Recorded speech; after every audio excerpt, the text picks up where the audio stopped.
എത്രത്തോളം എന്നറിയോ നിങ്ങൾ? മുജാഹിദുകൾ മുശ്രിക്കാക്കി അവര് സുന്നികളായ നമ്മുടെ പണ്ഡിതരെയും നമ്മളെയും ഒക്കെ മുശ്രിക്കാക്കി കാഫിറാക്കി. അതിന്റെ പുറമെപ്പോ അവര് മക്കയിലെ മുശ്രിക്കുകളായിട്ടുള്ള ആളുകളുണ്ട്. ഞാനതിലേക്ക് കടക്കുന്നില്ല. ആ മുശ്രിക്കുകളെ വെള്ളപൂശുകയാണ്. അബൂജഹലിനെ നമ്മൾ കേട്ടിട്ടുണ്ട് അല്ലെ? അബൂജഹല്, അബൂലഹബൊക്കെ.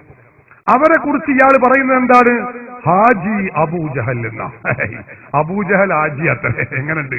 അതുപോലെ അബൂലഹബ് ഹാജി, ഉത്ബത്ത് ഹാജി, ഇങ്ങനെയുള്ള കുറെ ഹാജിമാരാകുന്നു മുജാഹിദുകൾ പരിചയപ്പെടുത്തുകയാണ്. ഇത് എന്താണ് മതമെന്ന് നമ്മൾ ചിന്തിക്കണം സഹോദരന്മാരെ. ഇത് ഇവരുടെ ആദർശം എവിടെ എത്തി? നിങ്ങൾ കേട്ടോളൂ, അയാൾ പറയട്ടെ.